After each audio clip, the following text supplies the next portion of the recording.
everybody. This is Adam Williams, and you are listening or perhaps watching to another episode of Retail Redeveloped. Now, I've had a tremendous amount of retail thought leaders and, cutting edge, bleeding edge technology companies and AI companies and, think tank thought leadership guys on lately.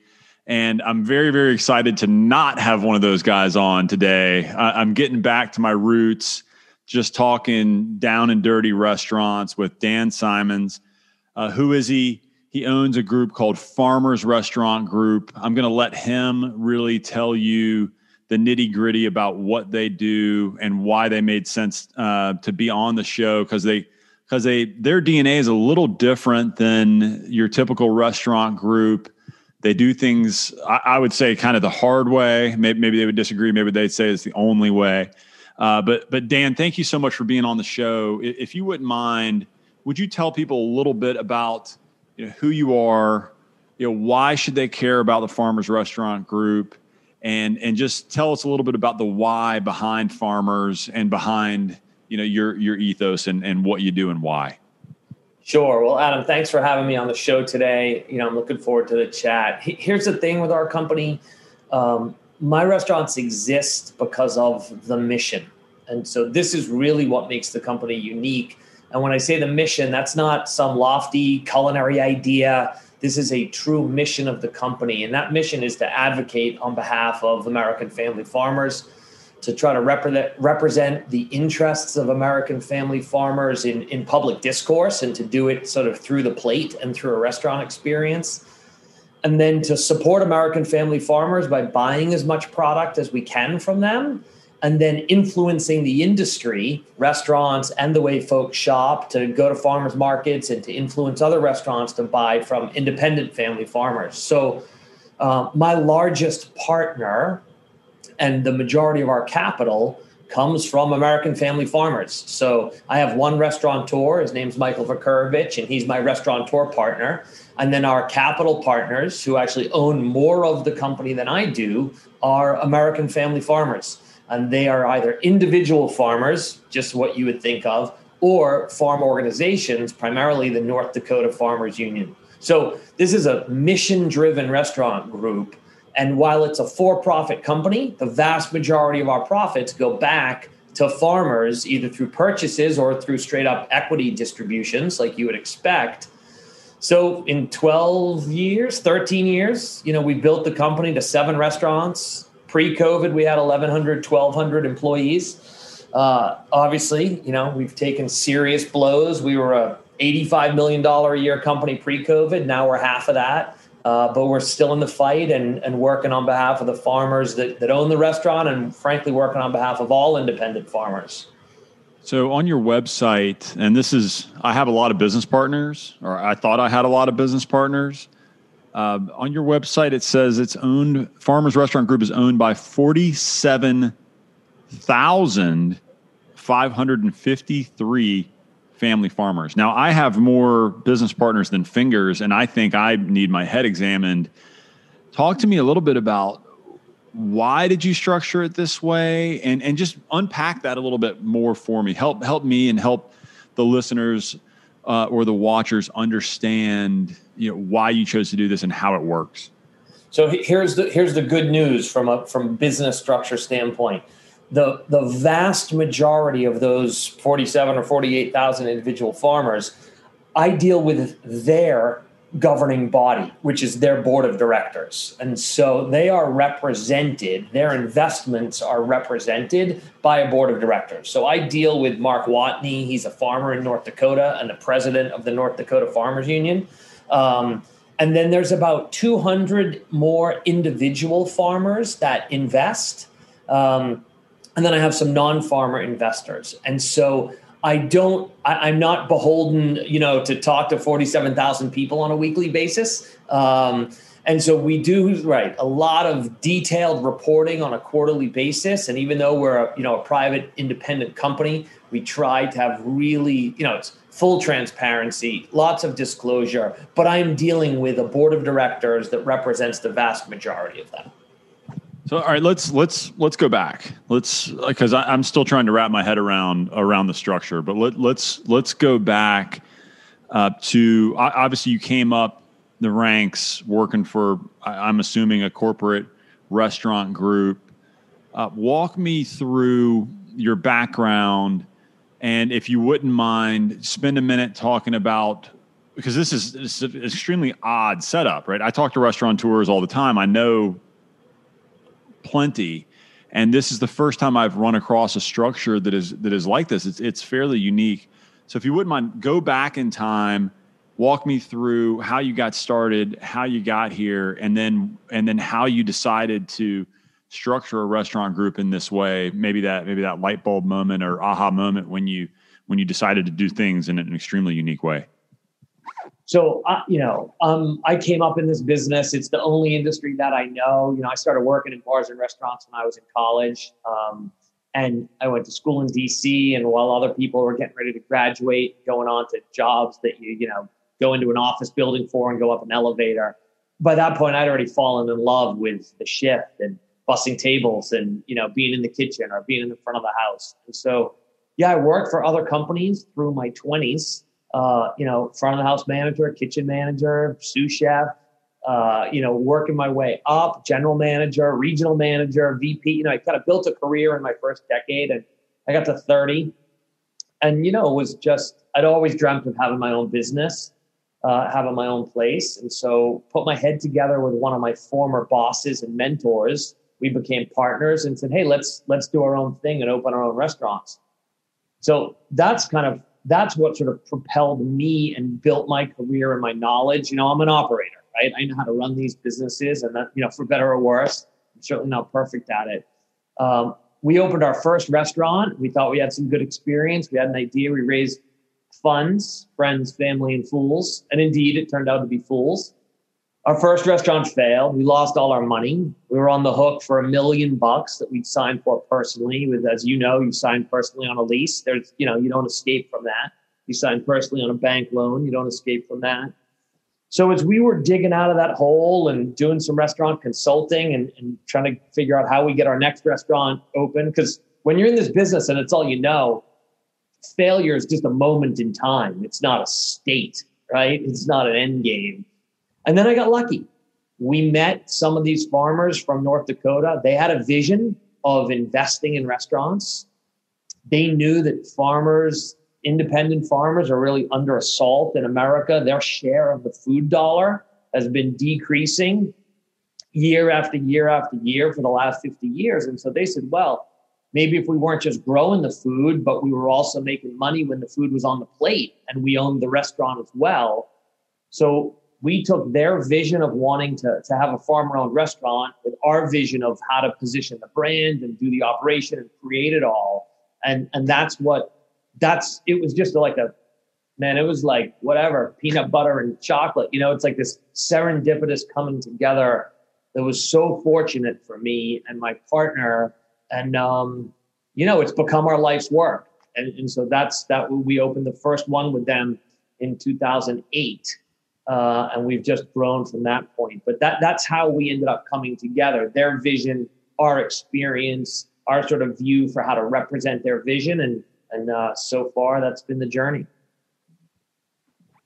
So you've grown it now, you said 7 restaurants or 8 restaurants? 7 restaurants, plus a distillery, plus a bakery. 7 restaurants, a distillery, bakery, DC-based. Tell me how you were able to grow this concept from just, a crazy idea, with some crazy farmers and you and your partner up to this level. I mean, there's a lot of people that open 1 restaurant. There's not a lot of people that open 9. So walk me through that journey. Walk me through how you were able to grow this concept. I mean, 2008, you're giving me flashbacks of another, really fun time to be in business. Really fun time to raise funds to be in business. So how have you kind of vaulted yourself up to a little bit higher threshold and higher operator in some hard times? There is something to be said for the businesses that are born in a recession. And so, we had convinced our farmer investors and farmer partners to put $5 million into this new idea. And then, the world was falling off a financial cliff, and we were opening a 9,000 square foot restaurant on Pennsylvania Avenue, downtown DC, and it was September 2008. So from day one, we built the brand around value. It was a downtown, high quality build out with a $10 hamburger. And so the other hamburgers downtown were, 15 or 18 bucks in restaurants. And our hamburger was better. We knew where the meat came from. We ground the meat in house. We had our own bakery and we made our own bun. We knew the farmer that we bought the potatoes from, and we made those potatoes fresh in house. And so it was a value play. Every other restaurant was charging, $8 or $7 for a bottle of, Evian. And we said, it's bad for the planet. It's bad for the customer. It's bullshit, right? Like, you're taking water from Paris in a glass bottle made in China. You're shipping it around the world. You're ripping the customer off for $8 and you're ripping the planet off when you throw the bottle away. So we opened that restaurant and we said, let's make it about value. Let's keep our average check down. Let's give the guest a better experience, and let's tell this farming story. So even as the world fell off that financial cliff, the restaurant was really well received. And I think our message, it was a good time to be kind of back to basics, down home. People like fried chicken and waffles, and people like cornbread, and people like comfort food.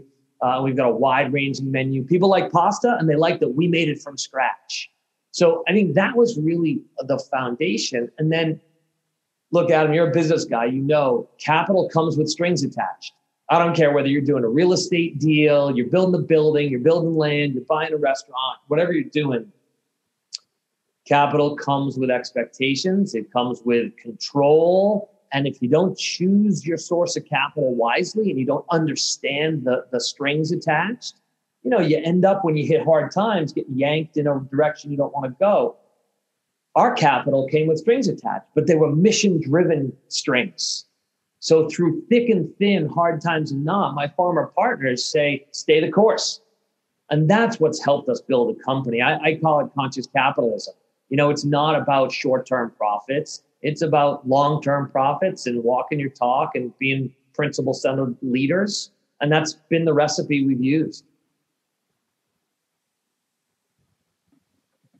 So something else that I thought was interesting when I was kind of digging around online about you before we spoke was just how you put a normal piece of food. I mean, you use the example with Evian. You're getting water from Paris. You're getting a bottle from China.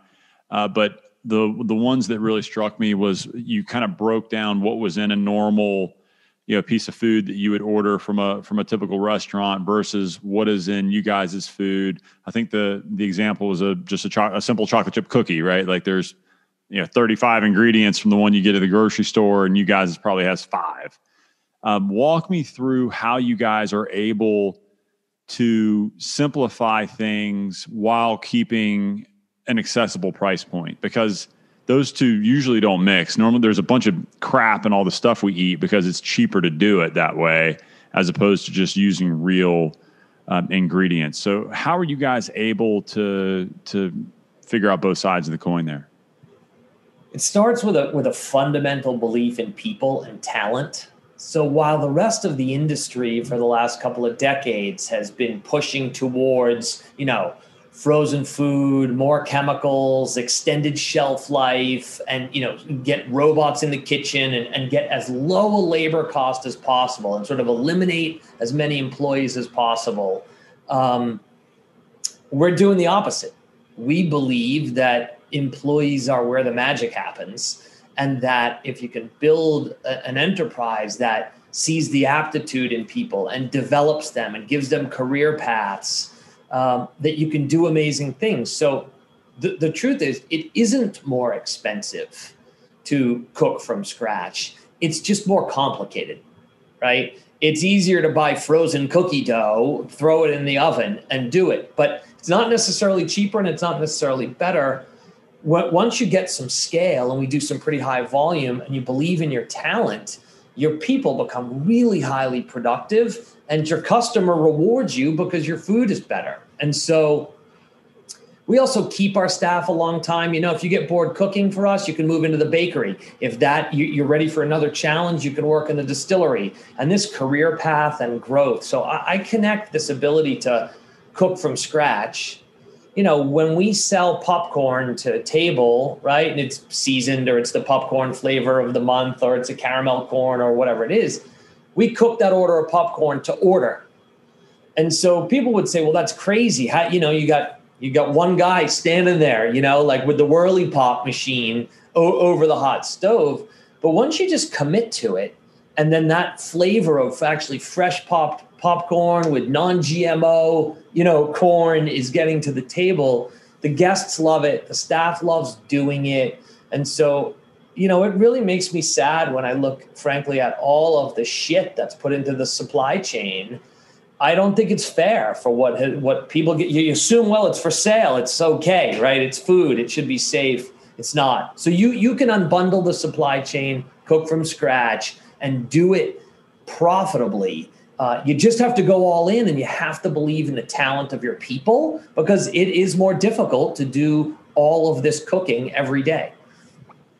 So how have you guys moved into, you mentioned the distillery, the bakery, has this all been just a natural organic process where you're kind of weaving these different, somewhat, obviously the bakery is tied in, but some of these unrelated enterprises, how have you kind of continued to grow and continue to branch out and what challenges I guess there's a million challenges that have been brought to the forefront in 2020, but how have you guys, A, grown, and then B, how are you sustaining during 2020 madness? So we grow sort of with these new ideas and with new restaurants at a rate of which we're capable. And so this is the beauty of having mission-driven capital. I'm not trying to fill a pipeline. I'm not trying to scale. I'm not trying to hit a certain thing. We're just trying to deliver on the mission, and we're trying to create an awesome employee experience, which leads to an awesome guest experience. And so for Mike and I, my partner's name is Mike, we have a phrase, everything's personal, everything matters. And so I'm not going to put something on the plate unless I want my kids to eat it. Okay, well, then we better have our own bakery, right? Because it's really hard to get good bread out of the typical supply chain. And so, we happen to have some baking experience and we had some team members, some folks we could add to our team. And so as we add skills or we learn new things, like we just launched a whole new line of chocolates. Why? Because like you're saying, COVID adversity, I got to create more products to sell. Well, my partner, Mike's got a passion for chocolate. We worked on a chocolate concept years ago. We had a little bit of knowledge. Our culinary team was excited. We dug into it and it didn't take much money and we launched our line of chocolates. So it's really been about what do we either have the knowledge for, someone on our team has the skill, what are we excited about and we can dive into and get the resources. Sometimes it's related to a product. Our farmer partners in North Dakota bought an 18-wheeler. And so we're able to get certain unique products from the heartland straight into the mid-Atlantic at almost zero distribution cost or at a nonprofit distribution. So, we're bringing this amazing honey from North Dakota, from Nick and Tawny, these two bee farmers that run a big apiary out there. And so that gives me this unique honey at a great cost to the farmer, to the producer, a great cost to me. And now I can use that honey in my recipes, in our Amaro, which we make in our distillery. So it's been about, I think, what are we capable of? Where are the ideas? What can we pull off? And then what are our guests interested in? And, COVID difficulties, look, it sucks. It has been awful. It's an awful time to be in our business. But maybe it's a great time to be in our business because we got to fight to keep our people employed. We got to fight to get our people back to work. And for us, we got to fight to keep the money flowing back upstream to the farmers and the suppliers. And so I'd rather be in the fight than on the sideline. And this is a fight that needs to be fought on behalf of the workers and the farmers. So, adversity is adversity. This adversity sucks, but, you find a way through it if you've got a team with really deep culture. What's been the biggest learning experience to come out of this? I mean, I've talked to so many people that have completely shifted their business practice over the last 6 or 8 months. For example, I use this one a lot. A lot of my friends that own breweries, were drunk off of that tap room money because the margins are incredible. And within a month, they had a full canning line and were distributing all over the state. A lot of people I use the example of Chipotle a lot. I mean, if you looked at Chipotle's website and their app, the day before the shutdown versus 30 days after the shutdown, it was a completely different experience. They've completely adapted, and now, I'd be shocked if they're not getting high double-digit growth out of their online platform. What have you guys been able to do or react or just learn from that maybe would have never been on the forefront 8 months ago, but through necessity, you guys really had to step it up or kind of turn on a dime? The big lesson, and I don't think it's the first time I learned it, but let's call it a hardcore reminder, is the fragility of business. And I think we've also seen the fragility of society. As an entrepreneur, look, it. There's no promise that your business is going to exist tomorrow. There's no promise that you're going to be able to make your personal mortgage payment next month. And so I think what this has reminded us and shown us is that it doesn't matter what you may have built or accomplished in your business or your family or your community. Life is unrelenting and unpredictable. And so for me, that lesson is stay nervous, stay humble, and think about, resiliency, which is different than being resilient. Like resiliency to me is building flexibility into your thought process. And, as a restaurateur, pre-COVID, I still went to work scared every day, right? Like as a business owner, I'm sure you feel that same thing. And so the fear that I have had throughout my career, I still have. And I hope the mistake that I don't make is ever getting so comfortable, because then you're not ready for that next punch. So COVID, I think, has reminded all of us, there's a punch coming. And so, then you adapt, you sell different stuff, you change your business, like you said, whether it's, what you do with how you make a product or where you distribute it or direct to consumer. We've launched a whole, shipping via UPS and USPS mail order around the country, these farm gift boxes. And we've launched this whole chocolate line. Ask me 9-10 months ago, did I think I'd be doing that? No. You got to stop talking about chocolate, man. I have the worst, dark chocolate sweet tooth. I'm literally going to press pause in the interview and go grab a piece of dark chocolate. So we got to change that subject.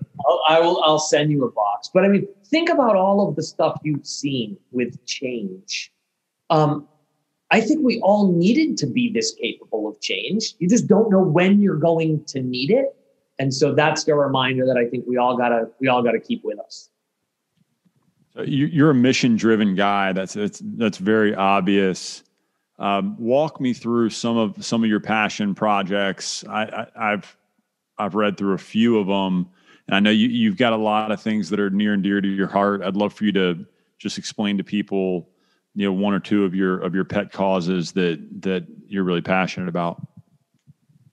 Man, if I had a couple of wishes, I would totally change the game with single-use plastics. I am really worried about what we are doing to the planet, what we're doing to human health. I think there's a few people at the top of the, sort of plastic world that are, make gazillions in profit while we poison the planet and poison the population. And there are solutions and things we can do. So that's a real passion of mine. And I think you gotta start small, right? So like not using plastic straws is a good start. Thinking about changes to the supply chain with to-go food. Looking in the mirror and acknowledging that my business is part of the plastics problem, right? Especially now with all this to-go food, being honest of where I'm a hypocrite, and then spending energy up through the supply chain and with researchers to look for solutions. So that's one thing that I'm really working on. And then another is, mental health. Our industry is a difficult and challenging place for people with mental health concerns for a variety of reasons. And let's just put mental health and substance abuse in the same category for the sake of this. So I work a lot on internally building a company where we can talk about it. And like, look, I see a therapist, and I deal with anxiety, and I've got my own personal sort of mental issues around, ironically, food and sort of eating disorders and body dysmorphia. And I think it would be really nice to see society really push in this direction of, having difficulties in your mind is no different than having a sprained ankle, right? And so like, great, who do you need? Go see a doctor, get some help, talk to a buddy, vent about it. So we work on mental health inside our company, being a place where it's safe to say things like what I just said. Adam, there is nobody walking around out there that doesn't have some, mental health concern, self-doubt, whatever it is. And everybody's taught to kind of cover it up and hide it. And I want to try to rip that off and fuck it. Let's just work on it together. And why do you think that is? I did an episode a few months ago with a therapist friend. There's the puppy that I warned you about. Love it. Yeah, she might really go off here in a second. With a local therapist in Charlotte that specializes in, I don't want to say specializes, but a large part of his practice is commercial real estate professionals. And I was shocked at the amount of people that reached out to me after this episode aired and said like, hey, like I needed to hear that, or, my buddy needed to hear that, or something to that effect. And I was shocked that it seemed so taboo. And he phrased it similar to you about the sprained ankle. He's like, yeah, you're injured. You go and see a doctor and nobody blinks an eye, but we're all, is it a machismo thing? Is it part of that self-doubt? What is it do you think that keeps people from opening up about that? And to your point, just what you said there, somebody else could hear that, and that could make a huge difference. Just knowing that this successful guy that's mission driven and has grown a wildly successful restaurant group with thousands of partners and large companies trusting him with their money, saying like, hey, I got issues just like everybody else. Why is it that is so taboo? I think it's a lack of education. We should be teaching mental health, starting in kindergarten, first grade, second grade, and we should be teaching that mental health is just health, right? So there's health, and then we can talk about physical health, right? We could talk about bones and soft tissue and ligaments. We could talk about mental health, which is, the brain function and brain chemistry. Great. Let's talk about health, and let's talk about it through a sense of wellness. And we don't do that. So we're not taught that at a young age in America. And it's not really taught in most homes. And so then all the typical stuff gets attached to it, right? So you've got the tough guy issue, the machismo issue. You've got, making yourself attractive while you're dating. And so you want to like show your best self. Now you've got, this sort of false paradigm of social media, where do you want to go online and tell people you feel depressed today? Probably not. So I think it starts with education.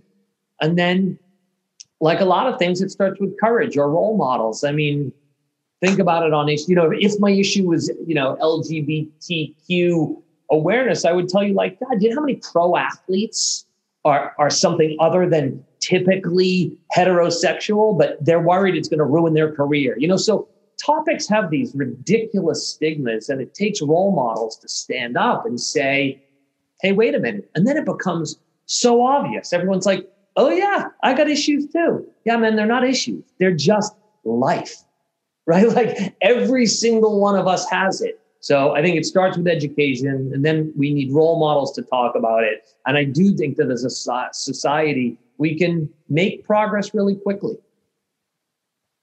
So switching back to, operations and restaurants, how do you guys continue to drive innovation? Like, how do you foster a culture of innovation, and how do you keep that at the forefront?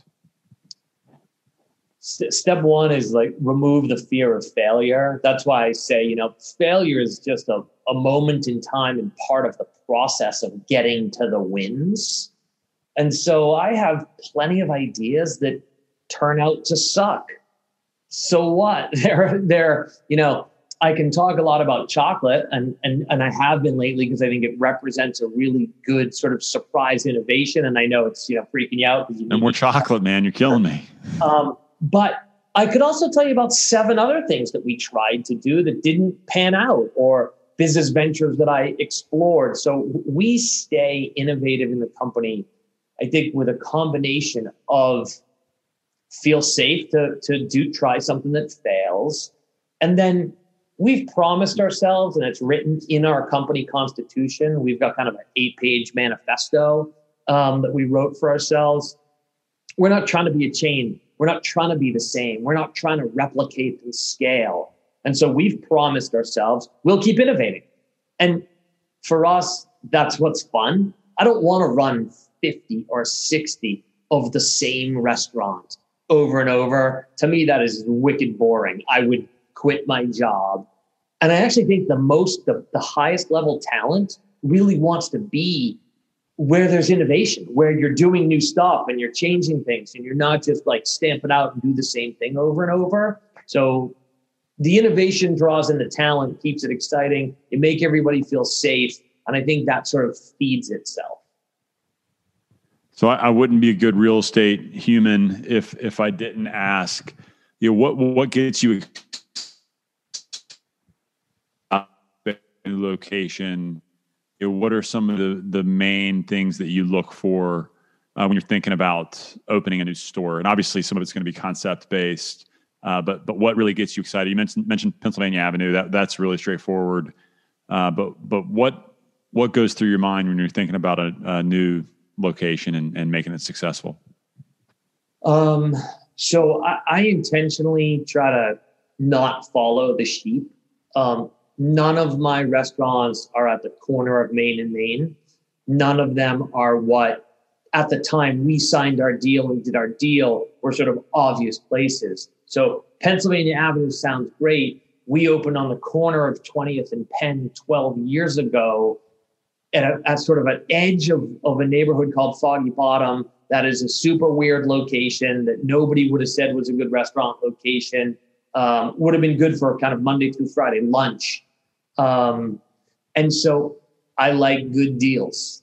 I would rather pay less, get a sweet TI package, lower my risk, give my landlord upside with percentage rent over the long haul, and feel that the burden's on us to create this compelling experience that the customer wants to come to. So I don't believe really in the adage of, location in the way that I think historically that has been said, especially the way real estate prices went up and in our industry, pre-COVID, the typical restaurant real estate deal, pretty bad deal for the restaurants. So I've tried to stay away from those. And I think that has served us well. And it means sometimes you got to grow into a location. But that's what gets me excited when I see opportunity that isn't totally visible and therefore isn't reflected in a high rent. Dan, you've already been really, really gracious with your time.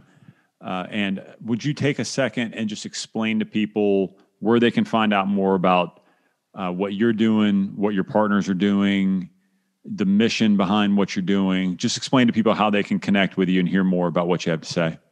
Lots more information at farmersrestaurantgroup.com or directly at foundingfarmers.com. If you want to see one of our pivots during COVID, it's foundingfarmersmarket.com. And then I have my own website, which is dansimonsays.com, where I blog and share information, where I represent my restaurants, but I tackle some of these other issues I'm passionate about. All right. One last question before I let you go. There's a quote on your page that says there are 168 hours in a week. You should be sleeping 56 of those hours. That leaves 112 hours or 6,720 minutes to do what matters.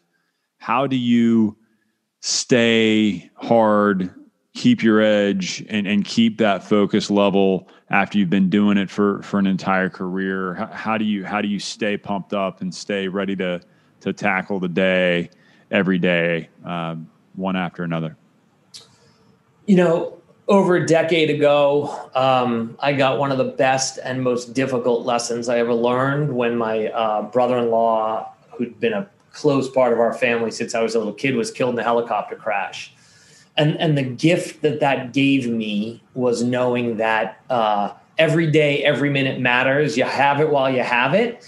And so I decided from that point forward that I needed to live a life with no regrets. And I figured the only way I could do that would be to decide the most important things to me and then understand how I'm going to use those 168 hours in a week.